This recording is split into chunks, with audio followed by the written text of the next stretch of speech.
আসসালামু আলাইকুম। বৃত্তের প্রথম ক্লাসে আমরা জেনেছি বৃত্তের একদম বেসিক টু অ্যাডভান্স লেভেলের সকল তথ্য।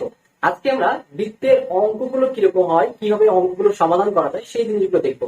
তার আগে আমরা দেখে নিই বৃত্ত সম্পর্কিত যে সূত্র, যে সূত্রগুলো আমাদের এই অধ্যায়ে অঙ্কগুলো করার জন্য খুবই উপকারী ভূমিকা রাখবে। দেখো, প্রথমে যে সূত্রটা, আমরা জানি বৃত্তের ব্যাসার্ধকে আমরা আর দ্বারা প্রকাশ করি, তাই না? আর পরে বৃত্তের ব্যাসকে প্রকাশ করি আমরা, যেহেতু বৃত্তের ব্যাসকে আমরা ডায়ামিটার বলি ইংরেজিতে, তাই একে ডি দ্বারা প্রকাশ করি। আর ডি সমান সমান আমরা বলতে পারি 2r, ব্যাসার্ধের দ্বিগুণ হচ্ছে আমাদের ব্যাস।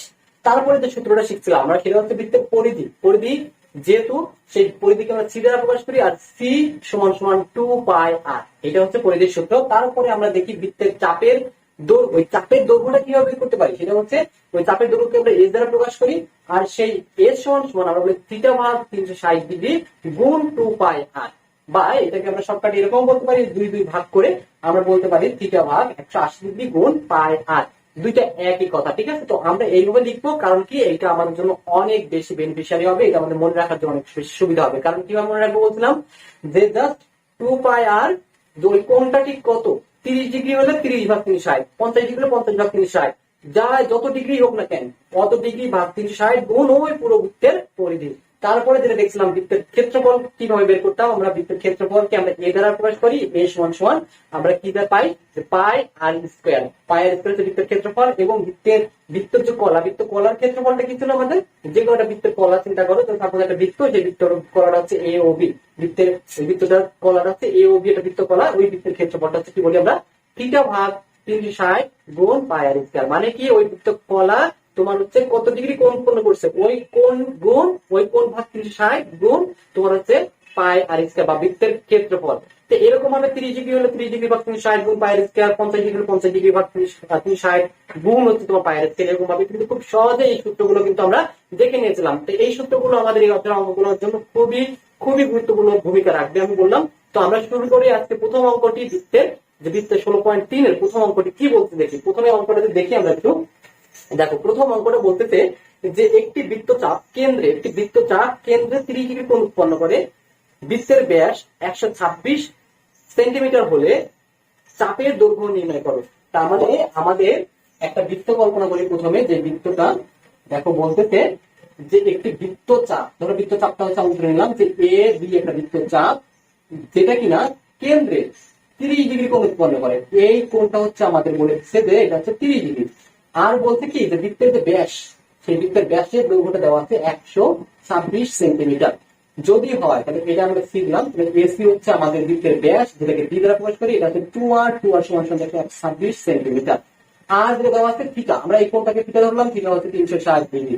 তো আমাদের বের করতে হবে কি, যে এই বৃত্তের কি বলছে আমাদের, এই বৃত্তের বৃত্তচাপের বলছে হলে চাপের দৈর্ঘ্য কত, মানে আমাদের এই যে এবি এর দৈর্ঘ্য কত, এবি এর কি দৈর্ঘ্য কি আমরা এবি সমান সমান আমরা এস ধরলাম, এস এর মানটা কত সেটা আমাদের বের করতে হবে। আমরা সূত্র শিখছিলাম কি, দেখো এখান থেকে আমাদের সূত্র শিখছিলাম হচ্ছে এরকম, যে এস সমান সমান, এই যে সূত্রটা আমাদের, যে এস সমান সমান থিটা ভাগ 360 গুণ 2 পাই, এস সমান সমান লিখা যায় থিটা ভাগ 360 গুণ 2 পাই।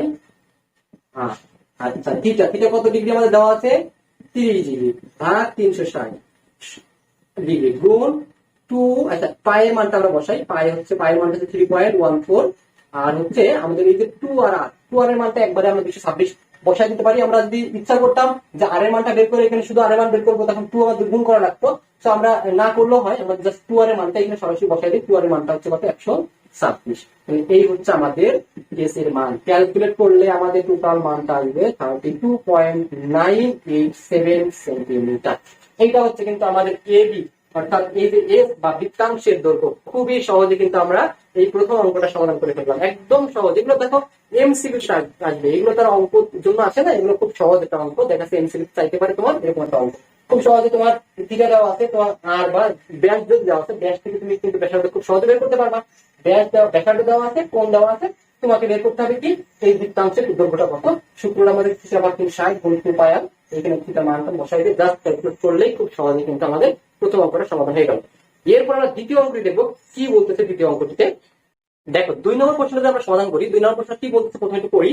বলছে প্রতি মিনিটে 66 মিটার বেগে 1.5 মিনিটে একটি ঘোড়া একটি মাঠ ঘুরে এলো, ওই মাঠের ব্যাস নির্ণয় করো। তার মানে একটি বৃত্তাকার মাঠ আছে, যেই মাঠটা একটা ঘোড়াকে ঘুরে আসতে সময় লাগে 1.5 মিনিট। আর ওই ঘোড়ার গতিবেগটা কত সেটা বলে দেওয়া আছে। সেই গতিবেগটা হচ্ছে ওই ঘোড়াটা প্রতি মিনিটে 66 মিটার দ্রুত অতিক্রম করে। তাহলে ওই যে মাঠটা, বৃত্তাকার মাঠটা, ওই মাঠের ব্যাসটা কত? তাহলে প্রথমে আমার ছবিটা আঁকানোর চেষ্টা করে দেখো। মনে করো সাপোজ ঘোড়াটা এই বিন্দু থেকে তোমার এখান থেকে ঘুরে আবার এই সঞ্চারপথ, পুরো সঞ্চারপথ বা পুরো পরিধিটুকু দ্রুত অতিক্রম করতে তার সময় লাগবে হচ্ছে 1.5 মিনিট। আর ঘোড়াটা স্পেশালি আছে, ঘোড়ার বৈশিষ্ট্যটা হচ্ছে কি, ঘোড়া হচ্ছে তোমার হচ্ছে 1 মিনিটে কয় মিটার যায়? 66 মিটার যায়। এখন বলছে যে ব্যাসটা কত, তাহলে আমরা এখান থেকে খুব সহজে ঐকিক নিয়ম দেখো আমরা ধরে নিলাম যে এ বি আমাদের বের করতে হবে, যেটা হচ্ছে ব্যাস, যে ডি সমান 2 আর 2 এর মানটা বের করতে হবে। তা আমাদের ঐকিক নিয়মে যদি যাই, আমরা দেখো ঘোড়াটি কি করে 1 মিনিটে প্রতি মিনিটে কতটুকু যায় বলে দেওয়া আছে আমাদের, যে প্রতি মিনিটে ঘোড়াটি 1 মিনিটে অতিক্রম করে 66 মিটার। দেখো এটা বলে দেওয়া আছে যে ঘোড়াটি 1 মিনিটে অতিক্রম করে 66 মিটার। আর তাহলে 1.5 মিনিটে, তাহলে 1 আর 2 এর 1 এত মিনিটে অতিক্রম করবে কতটুকু? জাস্ট এর দেখো আমাদের 66 সাথে গুণ হবে, 66 গুণ 1.5 এত মিটার। তাহলে আমাদের গুণ করলে আলটিমেট যেটা আসবে সেটা হচ্ছে আমাদের দেখো এটা হচ্ছে 99 মিটার।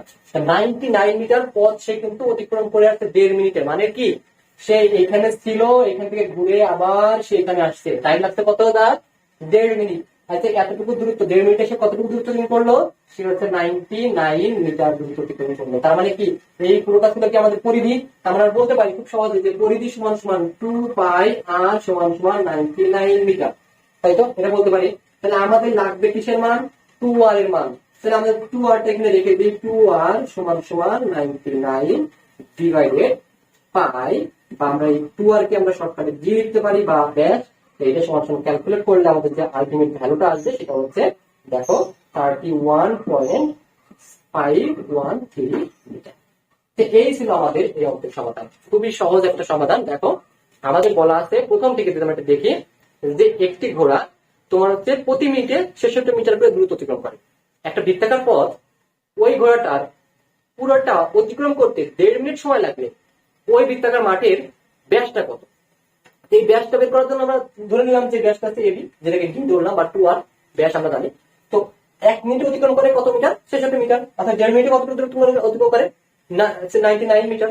গুণ করে দিলাম, 99 মিটার অতিক্রম করে কত মিনিটে? 1.5 মিনিটে। আর এটা বলে দেওয়া আছে 1.5 মিনিটে সম্পূর্ণ বৃত্তের যে আমাদের যে বৃত্তাকার পথটা, সেই পথটাকে অতিক্রম করে আসে। তার মানে সম্পূর্ণ বৃত্তাকার পথটাকে আমরা কি পরিধি বলি না? সেই পরিধি সমান সমান তাহলে কি বলতে পারবো? 99। তাহলে এখান থেকে 2r বা ব্যাসের মানটা খুব সহজে বের করতে পারি, d সমান সমান 31.513 মিটার। এইটাই কিন্তু আমাদের 2 নম্বর অঙ্কের সমাধান। দেখো এই অধ্যায় 3 নম্বর, অর্থাৎ পরবর্তী অঙ্কটি যে আমরা দেখি, 3 নম্বর অঙ্কটি বলতেছে কি, বলছে একটি বৃত্তাংশের ক্ষেত্রফল, এটা বৃত্ত অংশ বা বৃত্ত কলার ক্ষেত্রফল 77 বর্গ মিটার এবং বৃত্তের ব্যাসার্ধ 21 মিটার। বৃত্তচাপটি কেন্দ্রে যে কোন উৎপন্ন করে তা নির্ণয় করো। আমি ব্যাপারটা বোঝানোর চেষ্টা করি। দেখো একটা বৃত্ত, পুরোটা বৃত্তই চিন্তা করলো আমরা। এই বৃত্তের একটা বৃত্তের অংশ, এই বৃত্তের অংশটা ধরো যে এই অংশটুকু, এইটা হচ্ছে কেন্দ্রে কতটুকু কোণ উৎপন্ন করছে সেটা আমাদের বলতে হবে। এই যে বৃত্ত অংশের নামটা দিয়ে দিলাম, যে ধরো সাপোজ ও এ বি, এটা বৃত্তাংশ, এর ক্ষেত্রফলটা দেওয়া আছে। এই ক্ষেত্রফলটা ধরো যে এ ও বি এর ক্ষেত্রফল, এটাকে আমরা এ ধরলাম, এটার মান দেওয়া আছে আমাদের কত? এইটার মান দেওয়া আছে 77 বর্গ মিটার, 77 মিটার স্কয়ার। আর একটা জিনিস কি দেওয়া আছে দেখো, বলছে এর ব্যাসার্ধ, এই ব্যাসার্ধ আর এর মানটা দেওয়া আছে কত আমাদের? আর এর মানটা দেওয়া আছে 21 মিটার, 1 মিটার। বলতে বৃত্তচাপটি কেন্দ্রে কোন কোণ উৎপন্ন করে সেটা নির্ণয় করতে হবে। দেখো তো আমাদের এই যে ক্ষেত্রফল আর দেওয়া থাকলে কোন সূত্র দিয়ে আমরা করতে পারি? দেখো ওই বৃত্তচাপের দৈর্ঘ্য ওইটা কিন্তু না, কারণ আমাদের ক্ষেত্রফল দেওয়া আছে ওই বৃত্তকলার ক্ষেত্রফলে, ওই সূত্র দিয়ে কিন্তু খুব সহজে বের করতে পারি। যে আমরা বৃত্তকলার ক্ষেত্রফল সমান আমরা জানি কি, যে বৃত্তকলার ক্ষেত্রফল যে হচ্ছে এ সমান আমরা সূত্র জানি যে থিটা ভাগ 360 গুণ পাই আর স্কয়ার। আমাদের বের করতে হবে কি, এখানে থিটার মানটা বের করতে হবে। তাহলে থিটা সমান আমরা কি লিখতে পারি? থিটা সমান দেখো, থিটাকে তুমি ধরো সাপোজ ওইদিকে কল্পনা করো, ধরো সাপোজ থিটাকে আমি ওইদিকে রাখবো, এইগুলোকে এদিকে নিয়ে আসবো। তাহলে দেখো এই 360 এদিকে ভাগ আছে, এদিকে আসলে গুণ হয়ে যাবে, তাহলে এর সাথে 360 কিন্তু গুণ হবে। তারপরে দেখো এই পাই আর স্কয়ার কিন্তু থিটার সাথে গুণ আছে, এদিকে আসলে কি হয়ে যাবে? পাই আর স্কয়ার ভাগ হয়ে যাবে। তার মানে এটা সমান কি আমাদের থিটা। সবগুলো মান দিয়ে আমরা বসাই দিই, তাহলে থিটার মানটা আসবে কি, দেখো এই হচ্ছে আমাদের 77, তারপরে হচ্ছে থিটা এই যেমন 360 এত ডিগ্রি ভাগ হচ্ছে পাই আর স্কয়ার, পাই হচ্ছে 3.1416, তোমরা দুইটা নিবা, আমি জাস্ট 1 করে নিলাম, আর স্কয়ার আর বলতে কতটুকু দেওয়া আছে আমাদের 21, তাহলে 21 এর স্কয়ার আর এতটুকু। তাহলে ক্যালকুলেট করতে সবশেষ আমাদের যে মানটা আসবে এটা হচ্ছে 20.008 ডিগ্রি। এইটাই হচ্ছে কিন্তু আমাদের থিটার মান। খুব সহজে কিন্তু আমরা এই অঙ্কটা কিন্তু সমাধান করে ফেললাম। একদম সহজ ছিল অঙ্কটা, একদম প্রথম থেকে আমি একটু বোঝানোর চেষ্টা করি। দেখো অঙ্কটা কি বলতেছে, অঙ্কটা বলতেছে যে একটি বৃত্তাংশের ক্ষেত্রফল বা একটা বৃত্ত তলার ক্ষেত্রফল তোমার 70 বর্গমিটার, বৃত্তের ব্যাস ওই বৃত্তের ব্যাসার্ধ দেওয়া আছে 21 মিটার যদি হয়, তাহলে ওই বৃত্তের মানে বৃত্ত চাপটা বৃত্তের কেন্দ্রে কত ডিগ্রি কোণ উৎপন্ন করে সেটা বের করতে হবে। তাহলে আমাদের সবকিছু কি মান দেওয়া আছে সেগুলো তুলে নিলাম, তারপরে সূত্র আমাদের বসাই দিলাম, থিটার মানটা বের করলে হয়ে যাবে। থিটার মানটা ক্যালকুলেট করে আমাদের 20.008 ডিগ্রি কিন্তু খুব সহজে চলে আসে। এর পরবর্তী অঙ্কটা আমরা দেখি। দেখো এই অধ্যায়ের পরবর্তী অঙ্ক অর্থাৎ 4 নম্বর অঙ্কটি যদি আমরা দেখি একটু কি বলতেছি সেটা বলতে, একটি বৃত্তের ব্যাসার্ধ 14 সেন্টিমিটার, বৃত্তচাপ কেন্দ্রে 75 ডিগ্রি কোণ উৎপন্ন করে বৃত্তাংশের ক্ষেত্রফল নির্ণয় করে। একদম সহজ একটা অঙ্ক। দেখো ব্যাসার্ধ দেওয়া আছে আমাদের, বৃত্তে কতটুকু কোণ উৎপন্ন করে সেটা দেওয়া আছে। তার মানে এই বৃত্তের ব্যাসার্ধ দেওয়া আছে হচ্ছে 14 সেন্টিমিটার। আমাদের ও এ আর হচ্ছে আর বলছে যে এই যে কোণটা, এই কোণটা দেওয়া আছে আমাদের 75 ডিগ্রি। এটা কি আমাদের বের করতে হবে কি এই যে ক্ষেত্রটা বৃত্তকলার ক্ষেত্রফলটা কত সেটা বের করতে হবে। তবে সূত্রটা খুবই সহজ ছিল যে আমাদের যে এই ক্ষেত্রটা ক্ষেত্রের ক্ষেত্রফলটা হচ্ছে এ সমান সমান থিটা ভাগ 360 গুণ পাই স্কয়ার। থিটা হচ্ছে আমাদের 75 ডিগ্রি আর 360 ডিগ্রি গুণ পাই হচ্ছে 3.14 গুণ আর স্কয়ার বলতে কি 14 ডিগ্রি স্কয়ার। তার মানে ক্যালকুলেট করলে আলটিমেট সবগুলো ক্যালকুলেট করলে যে মানটা আসবে সেটা হচ্ছে কি আমাদের 128.2। যেহেতু সেন্টিমিটার ছিল সবগুলো বর্গ সেন্টিমিটার। এটাই কিন্তু একদম সহজ, সিম্পল, একদম সিম্পল। এই অঙ্কগুলো কিন্তু একদমই সহজ, তুমি সূত্রগুলো বুঝে থাকো।